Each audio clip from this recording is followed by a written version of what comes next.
উনি ওনার বক্তব্যে প্রথমত সংসদের বিরোধী দলীয় উপনেতা ওনার স্ত্রীকে নিয়ে উনি কটাক্ষ করেছেন মাননীয় স্পিকার। এটা অমার্জনীয় অপরাধ বলে আমরা মনে করছি। দ্বিতীয়ত উনি বিরোধী দলের মহিলা এমপিদের, আমাদের নারী সংসদ সদস্যদের তাদের পোশাক নিয়ে যে ধরনের কথা বললেন, এটাও মাননীয় স্পিকার আমরা মনে করি একটু অমার্জনীয় অপরাধ। পর্দা একটা ফরজ আমল, যিনি পর্দা করবেন তিনি আল্লাহর হুকুম পালন করছেন। আমরা মনিরুল হক চৌধুরীর কাছে যাচ্ছি, উনি এটা নিয়ে দুঃখ প্রকাশ করবেন এবং ক্ষমা প্রার্থনা করবেন। আজকে সবকিছুর একটা সীমা থাকা দরকার। আজকে একজন দাঁড়াইয়া উঠিয়া আল্লাহর বিধান পর্দা সম্পর্কে তিনি তুচ্ছতাচ্ছিল্য করবেন। কমন সেন্স কোথায় যায় এই সমস্ত কাণ্ড ঘটাই থেকে? বিএনপির নেতা সংসদ সদস্য মনিরুল হক চৌধুরী আজকে সংসদে জামায়াতের নারী নেত্রীদের দিকে আঙুল তুইলা ওই হিজাব আর নিকাব নিয়ে কটাক্ষ করছে, উল্টাপাল্টা কথা কইছে। উনি কয় ওনারা কারা বসে রয়েছে আমরা চিনতে পারতেছি না। তোমার মতো মনিরুল হকের চিনার দরকার নাই, ওই জায়গায় কারা বসে রয়েছে। যেখানে মনিরুল হকের মতো একজন কুলাঙ্গার লোক যিনি নিকাব নিয়ে হিজাব নিয়ে কটূক্তি করেছেন, আর সেখানে বিএনপি নারী সংসদরা টেবিল চাপিয়ে সমর্থন দিয়েছেন, এমন ইতিহাস পৃথিবীতে কোথাও খুঁজে পাওয়া যায় না। নারীরা নারী বিদ্বেষী হতে পারে, এটা বিএনপিকে না দেখলে আমরা কখনো বুঝতে পারতাম না। আপনার এত দেখতে মন চায় খোলামেলা, আপনি আপনার জন্য দেখেন, আর যারা আছে তাদেরকে দেখেন। আপনার জামাতের এমপি গুলোকে খুলে খুলে আপনার দেখতে হবে এই ধরনের আচরণ পেয়েছেন কোথায়। জাতীয় সংসদে কে আপনাকে চেহারা দেখাবে আর কে দেখাবে না, এটা তো আপনার জানার অধিকার নেই। কে অধিকার দিয়েছে আপনাকে যে ওই পর্দার ভিতরে কি আছে কি নাই এটা আমার জানতে হবে? আরে বিএনপির এমপি মনিরুল হক চৌধুরীর বিরুদ্ধে জামাত শিবির কঠিন প্রতিবাদ করছে। এনসিপির ভূমিকা এখানে একদম স্মার্ট এবং সুপার স্মার্ট। বিশেষ করে নাহিদ ইসলাম সংসদে যে ভূমিকা পালন করেছে।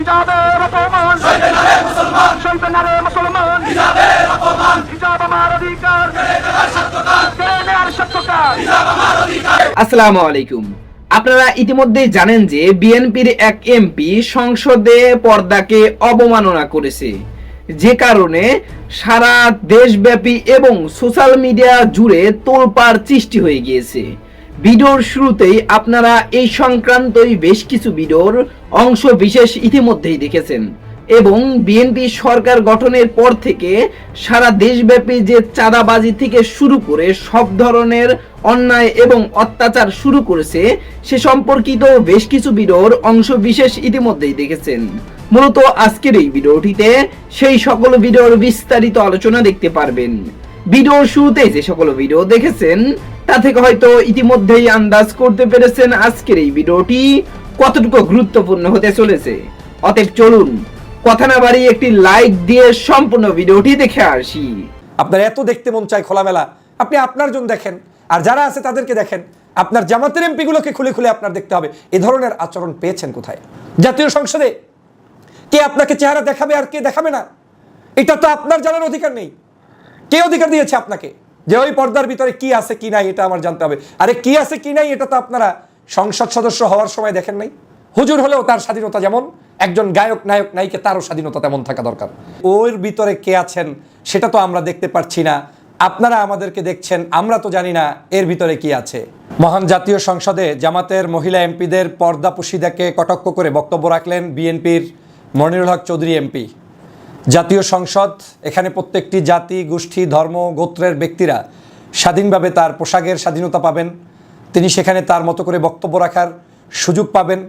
বাংলাদেশের সাংবিধানিক পদ্ধতি অনুযায়ী এই সংসদে প্রত্যেকটি ধর্মগোষ্ঠীর মানুষের মান মর্যাদা এবং ধর্মীয় পালনের স্বাধীনতা নিশ্চিত করা যেখানে হয়, সেই সংসদে চরম ধৃষ্টতার পরিচয় দিয়েছে আমাদের এই সময়ের, যাদেরকে আমরা মনে করি বিএনপি জাতীয়তাবাদ ইসলামী মূল্যবোধের একটি দল ছিল, সেই ইসলামী মূল্যবোধের দল সার্টিফিকেটধারী সেই বিএনপির এমপি বলছেন পর্দা করাকে কটাক্ষ করে যে ওর ভিতরে কে আছেন সেটা তো আমরা দেখতে পাচ্ছি না, আপনারা আমাদেরকে দেখছেন, আমরা তো জানি না এর ভিতরে কি আছে। যেখানে সংসদ সদস্য সে তার পোশাকের শালীনতা রক্ষা করে যে কোনো পোশাকই তিনি পরিধান করতে সর্বোচ্চ চেষ্টা করতে পারেন, যেটা রাষ্ট্রীয় সামাজিক কোনো জায়গায় মানুষ অপছন্দ করে এমন কোনো পোশাক না হলেই সেটাকে আমরা শালীন পোশাক বলে থাকি। তো মহান জাতীয় সংসদের জামাতের এমপি যারা হয়েছেন তারা তাদের চিন্তা চেতনা দর্শন এবং আদর্শের ভিত্তিতে ব্যক্তি পর্যায়ে কেউ কেউ স্কার্ফ পরে সেখানে কথা বলার চেষ্টা করেন, কেউ কেউ স্কার্ফ ছাড়া চলার চেষ্টা করেন, এবং এটা একান্তই তাদের ধর্মীয় স্বাধীনতা। ধর্মচর্চার ক্ষেত্রেও যার মনে হয় যে আমি আরেকটু বেশি করে চর্চা করব সে তার মতো করে চর্চা করেন, যার মনে হয় আমি স্বাভাবিকভাবে থাকব সে তার মতো করে থাকেন।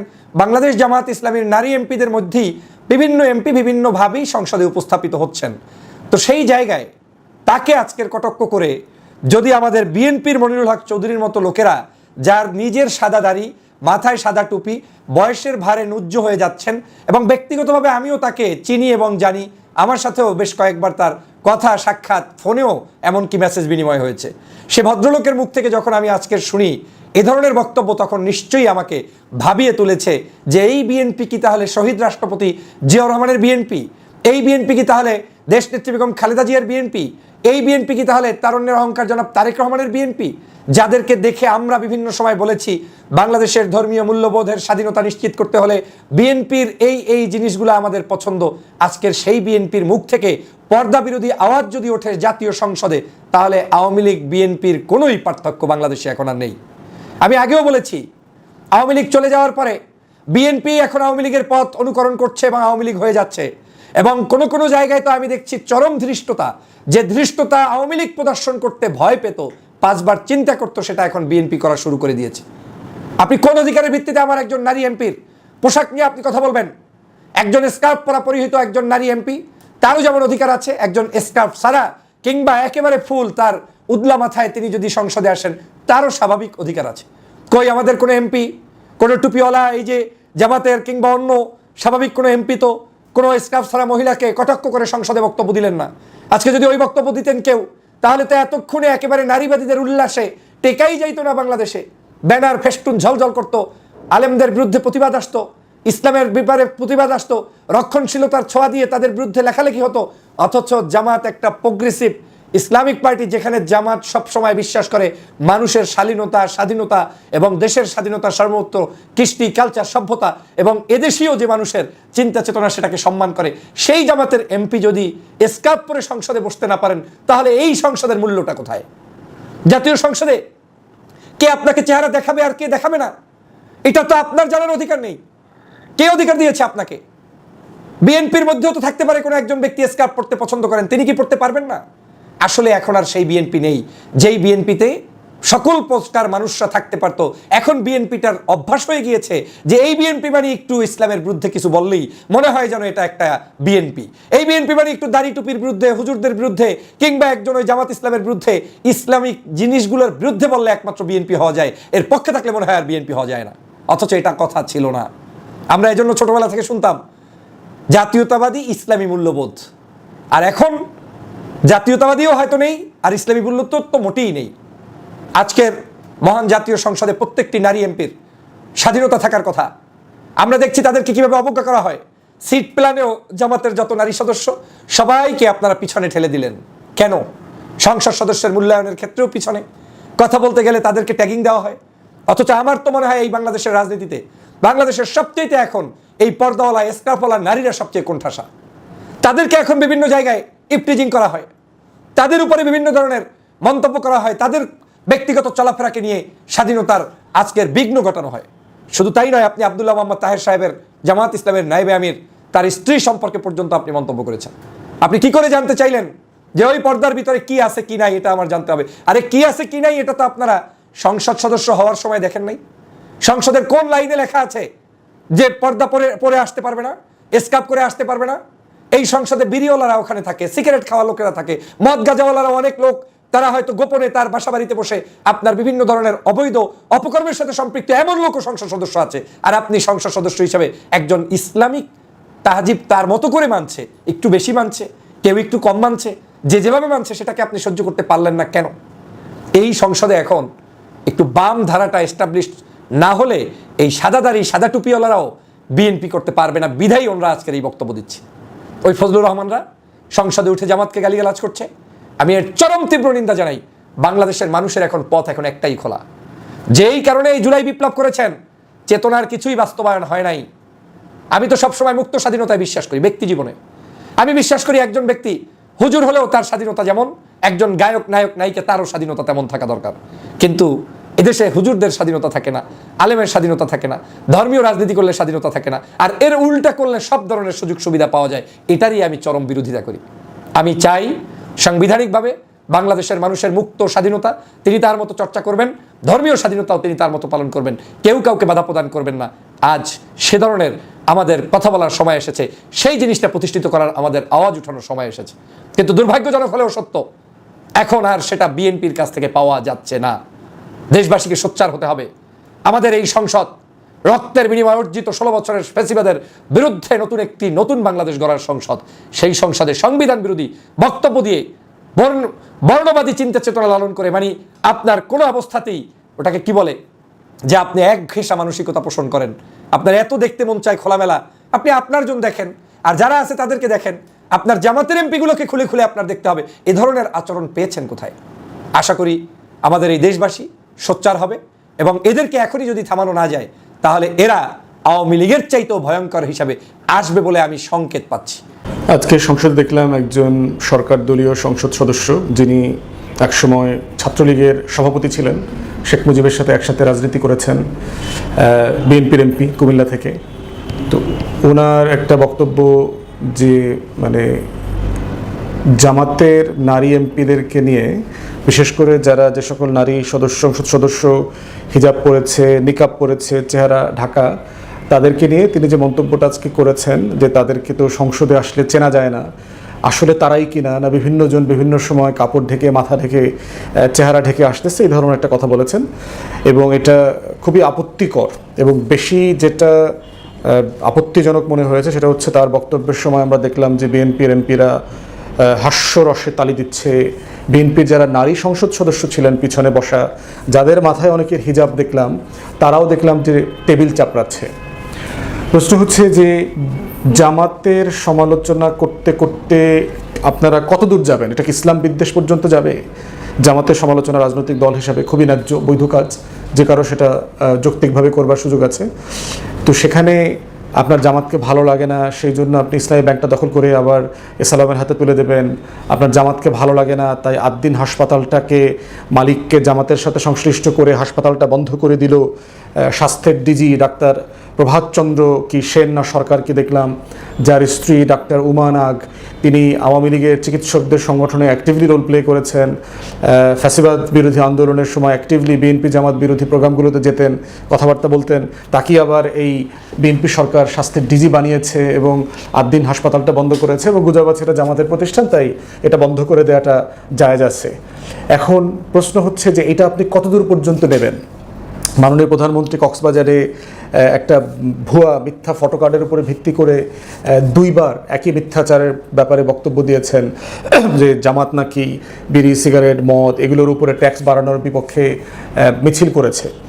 তো এই পুরো ফ্রেমটা দেখলে বোঝা যাচ্ছে যে বিএনপি আসলে তার নিজের রাজনীতির জায়গাটা ভুলে গেছে, যে আসলে বিএনপির জাতীয়তাবাদী মূল্যবোধের রাজনীতি আসলে কোনটা, কোথায় সেটা। মাননীয় প্রধানমন্ত্রী, আপনাকে নিজেকে জিজ্ঞেস করা দরকার যে আসলে আপনি বক্তব্য দিলেই যে ভুলগুলো হচ্ছে, এই কন্টিনিউয়াস ভুলগুলোর এই বক্তব্য কে লিখে দিচ্ছে? কারা আপনাকে গাইড করছে? কারা আপনার অ্যাডভাইজার? আপনার এই চারপাশের মূর্খ আওয়ামী দালাল টাইপের লোকজন বসে আছে কিনা, যারা আপনাকে মিসগাইড করছে, ভুল তথ্য দিচ্ছে, জাতির কাছে আপনাকে হেয় প্রতিপন্ন করতেছে, এবং সেটা দিয়ে আলটিমেটলি যেটা হচ্ছে যে বাংলাদেশের সরকারি দল বিরোধী দলের মধ্যকার সম্পর্ক নষ্ট হচ্ছে। এই দায় কিন্তু দিন শেষে আপনাকে নিতে হবে। আমাদের যিনি ভারপ্রাপ্ত ডেপুটি প্রাইম মিনিস্টার আছেন, যিনি সর্ববিষয়ে সর্বজ্ঞানী, যে মলম বিক্রি করছেন সংসদে এবং সংসদের বাইরে, এবং যেটা করতে গিয়ে তিনি কন্টিনিউয়াসলি মিথ্যাচার, মিসলিডিং তথ্য দিচ্ছেন, সংসদকে মিসগাইড করছেন, ক্ষমতার অপব্যবহার করছেন, সেটা কিন্তু কোনোভাবেই দেশের মানুষের জন্য, দেশের জন্য, রাষ্ট্রের জন্য কল্যাণকর হবে না, আপনার জন্য ভালো হবে না। আপনাকে প্রত্যেক দিন যে আনপপুলার করা হচ্ছে এইসব কাজ করে। আমরা দেখলাম যে মাননীয় স্বরাষ্ট্রমন্ত্রী 300 বিধিতে বেনজিরের গ্রেফতার নিয়ে কথা বলেছেন। ফাইন, দুবাইতে গ্রেফতার হয়েছে, তাকে এখন এক্সট্রাডিশন আইনের মাধ্যমে কিভাবে দেশে ফিরিয়ে নিয়ে আসবেন তার স্টেটমেন্ট ঠিক আছে। 300 বিধির কালচার হচ্ছে একটা বিষয়ে আপনি বক্তব্য দেবেন, একটা জরুরি বিষয়ে। তিনি 300 বিধিতে সেকেন্ড একটা বক্তব্য দিলেন শিবির নেতা জিসান, যিনি কুমিল্লাতে গ্রেফতার হয়েছেন, তাকে নিয়ে। 300 বিধিতে 2টা বক্তব্য আসলো কেন? আপনি আননেসেসারি এই বক্তব্যটাকে কেন জুড়ে দিলেন, কেন উস্কাইলেন? তাহলে এই যে পরিকল্পিতভাবে আপনারা আওয়ামী ফ্যাসিবাদের বয়ানের দিকে ঢুকে যাচ্ছেন, যে জামাতকে, শিবিরকে, ইসলামপন্থীদেরকে, 11 দলীয় জোট যেটা, ঐক্য যেটা আছে, এটাকে কন্টিনিউয়াসলি হিউমিলিয়েট করা, আন্ডারমাইন করা, এবং একই এমপি কুমিল্লার তিনি বিরোধী দলের যিনি উপনেতা আছেন তার ওয়াইফকে নিয়ে কথা বলেছেন, যেগুলো খুবই অসুন্দর এবং রাস্তার বক্তব্য। এগুলো বস্তিতে চলে, এগুলো সংসদে চলা উচিত না। অতএব আমরা দেখতে পাচ্ছি যে আদ্দিন হাসপাতালটা কেন বন্ধ করেছেন? 6 জন শিশু দুঃখজনকভাবে মারা গেছে। বাংলাদেশের কোন সরকারি হাসপাতালে কোন দিন ডজন ডজন লোক নেগলিজেন্সের কারণে, অবহেলার কারণে মারা যাচ্ছে না? ঢাকা মেডিকেল তো প্রতি ঘন্টায় বন্ধ করে দিতে হবে। পিজি জেলার যে সদর হাসপাতালগুলো আছে, উপজেলা স্বাস্থ্য কমপ্লেক্সগুলো আছে, সারা বাংলাদেশে শাটডাউন করে দিতে হবে, কারণ এখানে কোনো ট্রিটমেন্ট নাই, এখানে সেবা নাই। তাহলে মেডিকেল নেগলিজেন্স, আমরা লিগাল জায়গা থেকে আমরা লেখাপড়া করেছি। আপনি কারা কারা নেগলিজেন্সের জন্য দায়ী হাসপাতালে, সেই সকল ডাক্তার, নার্স, প্রশাসকদেরকে আপনি আইডেন্টিফাই করেন, তদন্ত করেন, বিচারের ব্যবস্থা করেন, জরিমানা করেন, তাদের লাইসেন্স কেড়ে নেন। কিন্তু পুরো হাসপাতালটা এবং তাদের যে সেবা, তারা শত শত হাজার হাজার রুগীদেরকে গত দশকের পর দশক ধরে দিয়ে আসছে, সেটাকে আপনি একটা ইস্যুকে কেন্দ্র করে পুরোটা করে দিলেন। তাহলে কি ওই যে আওয়ামী ফ্যাসিবাদের দোসর বিজেপির সমর্থক ডাক্তার যাদেরকে আপনারা ডিজি অফিসে বসাইছেন, তারা সবাই মিলে এই কাজগুলো করছেন? শুধু তাই না, আমরা আরও দেখলাম যে আপনার এই ঢাকা 17-তে যিনি জামাতের প্রার্থী হিসেবে নির্বাচন করেছেন, ডাক্তার খালেদুজ্জামান সাহেব, ওনার হাসপাতালের লাইসেন্স রিনিউ করছেন না, ফেলে রেখেছেন, নিবন্ধন দিচ্ছেন না। মানে এগুলো কেন করছেন? মানে এগুলো করে আপনি কি ফায়দা নেবেন এগুলো? তাহলে এই যে জামাত বিদ্বেষ করতে গিয়েই কিন্তু আওয়ামী লীগ ইসলাম বিদ্বেষ, ব্যাংকিং খাতের ইন্ডাস্ট্রিকে ধসায়া দেওয়া, লুটপাট, প্লান্ডার, অযোগ্য অবৈধ লোকদেরকে দিয়ে প্রশাসনে যাচ্ছে তাই কাজ করা শুরু করেছিল, তার প্রত্যেকটা কিন্তু আপনারা ফলো করছেন, অনুসরণ করছেন। জামাত পলিটিক্যাল পার্টি, অপোজিশনে আছে, তাকে পলিটিক্যালি ফেস করেন। পলিটিক্যালি যত বক্তব্য দেওয়া যায় ন্যায্যভাবে, আমাদের সংবিধান, আমাদের কাঠামো, আমাদের পার্লামেন্টারি এটিকেট যেখানে আছে এটা পরে, তার ভিতরে সবগুলো করেন, কোনো সমস্যা নাই। আমরা রাজনৈতিক দল হিসেবে সরকারের সমালোচনা করছি, করে যাব, কিন্তু এটার একটা জায়গাতে আপনাকে লাইন টানতে হবে, যেখানে স্বাস্থ্যমন্ত্রী। আমি আশা করছি সম্পূর্ণ ভিডিওটি দেখেছেন এবং এই ভিডিওর সাপেক্ষে আপনার কি মতামত সেটা অবশ্যই কমেন্ট বক্সে জানিয়ে যাবেন। ভিডিওটি ভালো লেগে থাকলে শেয়ার করতে ভুলবেন না। আমাদের এই চ্যানেলে নতুন হয়ে থাকলে চ্যানেলটি সাবস্ক্রাইব করে চ্যানেলের পাশে থাকবেন। আর যারা ইতিমধ্যে চ্যানেলটি সাবস্ক্রাইব করেছেন তাদেরকে অসংখ্য ধন্যবাদ। দেখা হবে নতুন কোনো ভিডিও নিয়ে, ততক্ষণ সবাই সুস্থ থাকবেন। আল্লাহ হাফেজ।